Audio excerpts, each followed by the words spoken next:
24 on a lovely Saturday morning, and as prepared as I thought I was going to be, doing all this cleaning of the car. What I didn't do is prepare a bag of cleaning products for when I get there, when inevitably my wheels are dirty or there's some insects stuck all over the yellow bonnet.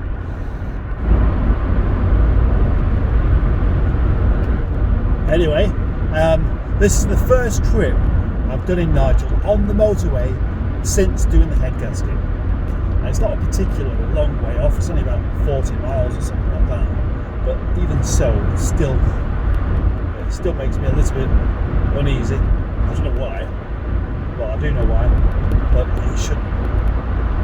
And another thing that's occurring to me at the moment is this headlining really just needs sorting out, because it's actually touching my bonds, and I don't mind my physical being in contact with Nigel.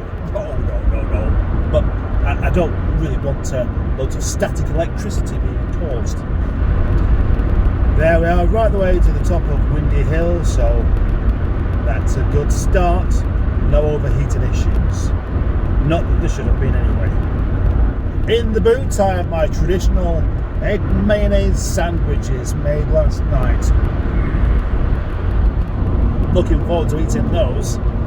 I could make them anytime, I only ever seem to make them when I'm going on some sort of trip somewhere. A flask of tea and some ginger biscuits. What more could a man want?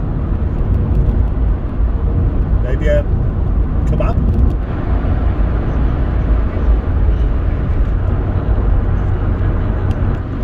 For the first time in ages, I'm going somewhere with a working radio. Transit faces a radio, but I'm not wired it in yet. Alfie doesn't have a radio, and it just never bothers me. Nigel does have a radio, so I thought, why don't I put Radio 4 on for a little bit? Yeah. And then I ended up just humming my own tunes over the top of it. And Radio 4 doesn't even annoy me. Mind you, it doesn't help when the first thing you hear is some sort of football talk on Radio 4. Hey, you want me to listen to your Radio 4? Don't talk about football. Didn't know football was even relevant at the moment. If it is, then I need to take my flag down.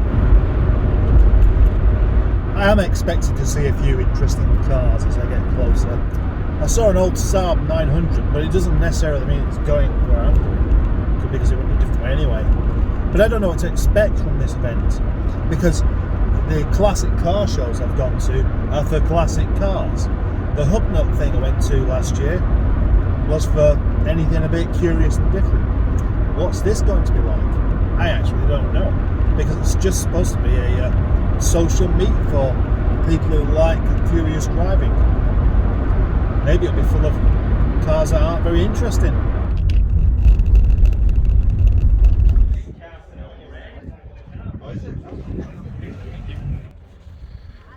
It's amazing. Yeah. May West.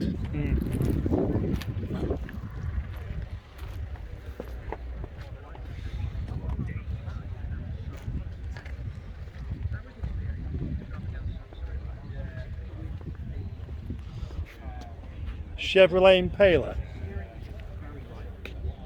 The face of a friendly grandad. I've had a test drive in this car and it was quite good. And a little bit over the top. Lincoln Continental with a massive engine and a massive air filter and a massive bonnet. And the front end looks somewhat styled on Dallas. It does, it looks like a load of tower blocks in a city.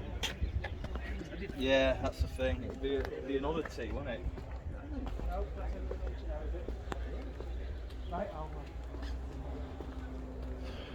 It was in the country. Look at this for carpet.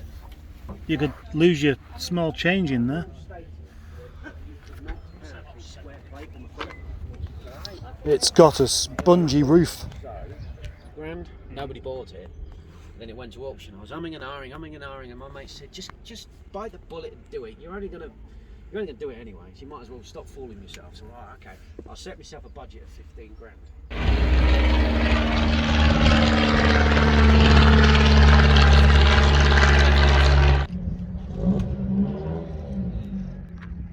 Hello. Hello again. I am at the Furious Driving social gathering thingy, and I don't know whether to do a video about it or not, or just to hang around talking to people and looking at planes.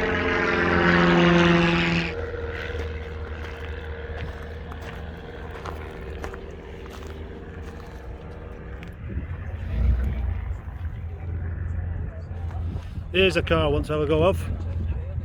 Marina Twin Cam.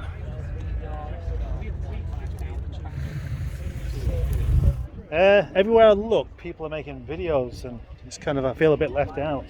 But I've instead been walking around chatting to people about their cars and about mine as well. So maybe I'll just have a quick walk around, say what I think. Otherwise I'll regret it. A rather angry looking Fiat. Very small, cute and angry at the same time. This is a Rover 25 GTI and it's a bit tatty, but I had a test drive in this just the other week. There's a nice petrol fast thing, I reckon that's quite quicker. 1995 Twingo. It's the colour of sweets. Crusty Moggy. This Moggy's got fleas or something like that. Looks very authentic. Well, it is authentic, it's not been messed around with. Looks like it had a couple of extra doors at one point though.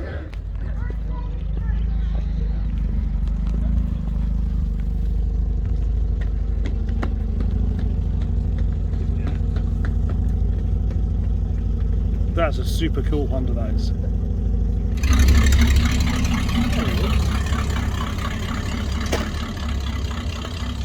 That smells a bit. Another one of them, a silver one, which is an earlier one.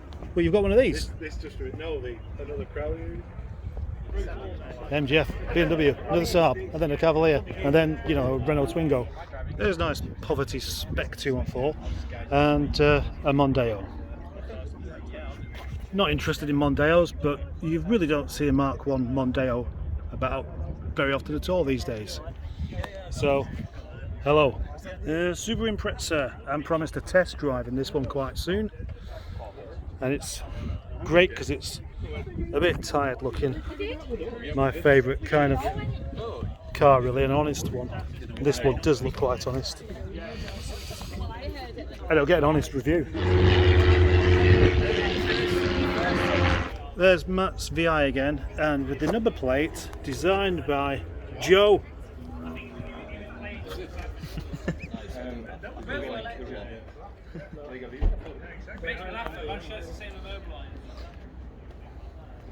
That's Quentin, and you're the man who owns it, and I'm filming it. Good. Next to my car, Lovely. where it belongs.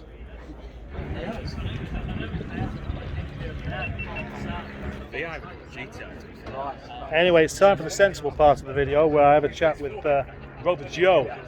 It's called Joe, and he's a Rover Joe.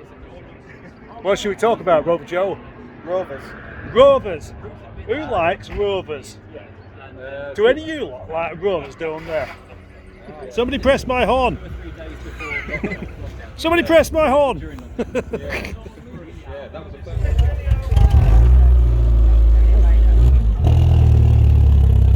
That's not working too well, is it?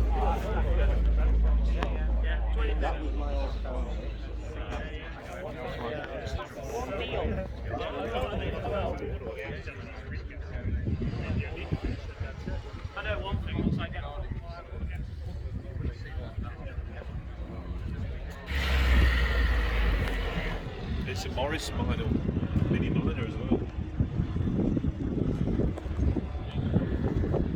Mini Miner. Here's a Nissan 300ZX with a kind of crook lock instead of a gas strut.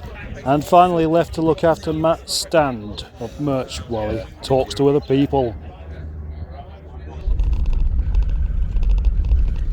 Going home in my multicoloured Rover 25. What a splendid day. Thank you for having me.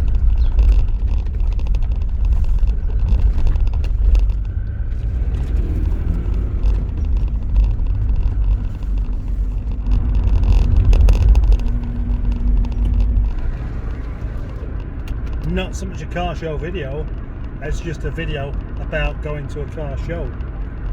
That's what that was. Something occurred to me today which isn't that great, and it's about Nigel. And I've spoilt Nigel. I had a perfectly good Rover 25 that was unassuming and basically just a sad old car that still worked well. It wasn't a show off, it wasn't anything. And what was good about it was that nobody realised it was a good car except for me. It looked so tatty and just uncared for. And now it doesn't. And now it looks all pampered. And now it's become a princess. And now it's become precocious. And now, you know, at one point I wouldn't have worried about anything touching the paint. Now I do. I wouldn't have worried about the carpet. Now I do. So I've turned my car into an ungrateful little swine.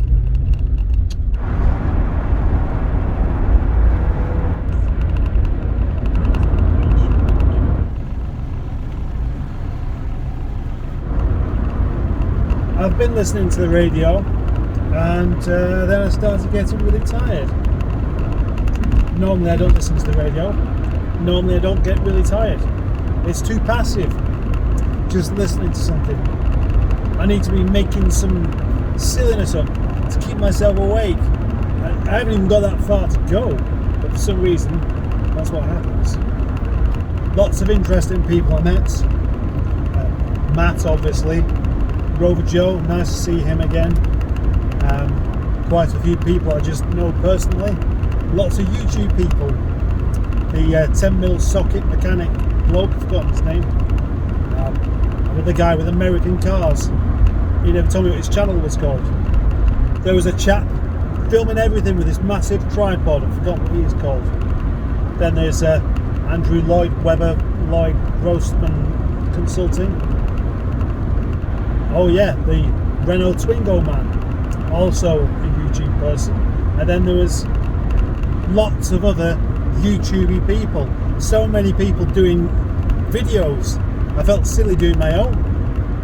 Maybe that's why I didn't do my own, because everyone else was doing their own. Why do I need to do one as well? Boo!